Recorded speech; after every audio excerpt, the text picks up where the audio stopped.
Hey, what's up? This is kolst here, bringing another draft analysis video featuring a very special 12-0 Warlock.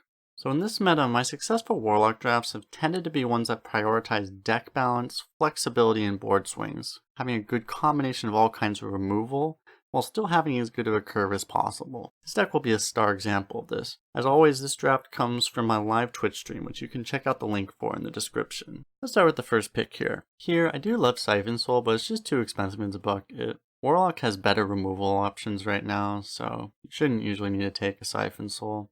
Thrasher is definitely a good card, but I think especially with all the hunters right now, I'm a bit cautious to take too much self-damage, so I think it's close. I think Librarian is the safer early pick. Free ones like this are just amazing in Warlock to fill out your curve. Here we have the choice between the Blood Accelerator and the Moshog Enforcer. I've never been a huge fan of Moshog Enforcer, but definitely has its place. I've always felt like there's a lot of ways that a 214 gets punished. As a result, I think I'd rather secure my early curve here, so I take the Blood Accelerator. Alright, already the first legendary. Finley is not great in Warlock. You typically don't want to replace Life Tap, especially not on turn 1, so this is out. Grifta is an amazing card, which I think isn't super obvious, but the way it works is you can almost always pick two cards that are more useful to you than your opponent. So I think this card is usually a Yeti with upside, which is a great card. However, I think in this meta, Black Knight is just bonkers. There's a lot of taunts, and besides that, a lot of big taunts, so I think the swing potential of this card makes it easily worth the pick here. For this pick here, these cards are all really good. I tend to like Mortal Coil less than most people, but in this meta with all the reborns and stuff, value of pings is undeniable. They're really precious, so I take the Mortal Coil here. Here, Bandroom just isn't good right now. There's too many small demons. Flame Imp also just hasn't been that good for me in my experience. It doesn't do enough. So I don't want to prioritize it. I think this is a great time to take a Hellfire. Kind of similar reasoning here. I think it's just a really good time to take a Shriek. I want to have those flexible options.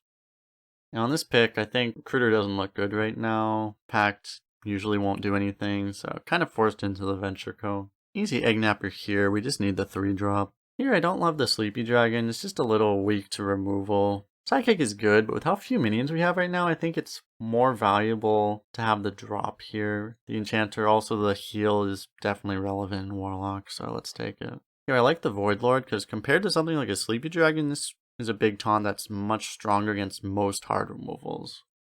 So, take it here. The other cards are also good, but they just don't seem to fit in our deck right now, so I like the Void Lord. Alright, here I don't think we need a third two-sided AoE, especially not so early. And I'd rather plan on not falling below 15, so I think Librarian is always great, so let's take it here. This pick, I think I would normally take the Egg Napper, but just given how much we seem to be lacking early drops, and also with our two-sided AoEs, I think we'll have a lot of opportunities to get Battlecry value out of the lone champion, so I'll take it here. Here we have a couple easy picks. I think Warlord just clearly the best card there. I just don't really skip Rift Cleaver. It's the reason Warlock is good right now. Megasaur, just easy pick there. So here's an interesting pick. I mentioned how much I love pings, but having a 1-2 on board will often do the same thing proactively.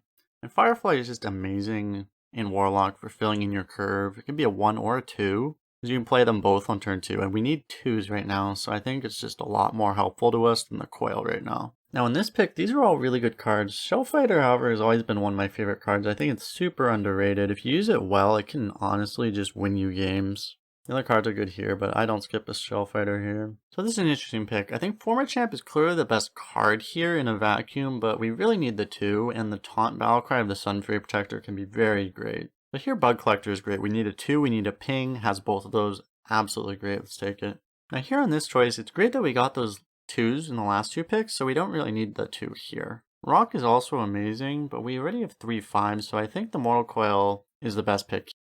Easiest Warbear of my life. Here we don't need the Voidwalker too much, and Scorcher is obviously great for AoE or even just a ping, so I think this is an easy Scorcher. Here we need a 3, so Wasp is great. Here we could really use a 4, but I really don't want that 4. So we don't have a 6 drop, I think we can justify taking one over. Eden is strong, but there's always the risk of getting a poison and losing the game on the spot, so I think the Crusher is also great, and we can take that one here. So here we have a really tough pick between the Firefly, Coil, and the Soulfire. It's really nice having one Soulfire, but I just don't think this deck needs it so much. So again, it's Firefly versus Coil. With our mix of cards, I think still the proactive card is worth more, so we'll take the Firefly over the Coil. This pick, I don't think we really need a Worm. We could really use a Tar Creeper, so let's take it. This is a little of a tough one. We could really use the 2 here, but I think Demon Bolt is still just too good to pass, especially with all the Fireflies, so we're gonna take it here. But here we got another Legendary. The Skull's not really pickable, even though we do have a Void Lord, I still don't think it's pickable. Of course, Ozark and Nozdormu are not the best cards, but Ozark does have upside with the Fireflies. However, I think I'd still rather just have the more consistent 8/8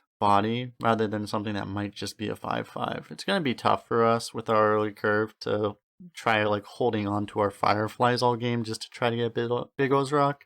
And it might just get removed anyway, so I'd rather have the Nozdormu. Nozdormu is also a lot more fun, and its effect might matter, so let's go for it. Alright, same reasons as before here. Bug Collector is just an amazing card. It's Warlock. And here, this is a perfect last pick. Phoenix fills our biggest hole, and initiative is always welcome. Alright, so that's the draft. So going back to actually remembering how this deck played out, swing cards really carried this deck. The AoEs, the Black Knight, and the Rift Cleaver. But beyond those, just a lot of the cards in this deck really carried their weight. We have a lot of cards fulfilling very different roles really well. It was a really interesting run to play. Even the Nozdormu did great in a couple games. As always, if you want to watch the run in its entirety, the link to the Twitch highlight is available below. Of course, don't forget to like, subscribe, and share the video if you think this kind of content is helpful. And follow me on Twitch if you want to see these runs live. I'm always interested to hear what you guys think. If you would have made other picks, feel free to comment why, or feel free to ask any questions you have as well. In any case, thanks for watching. I'll see you guys next time.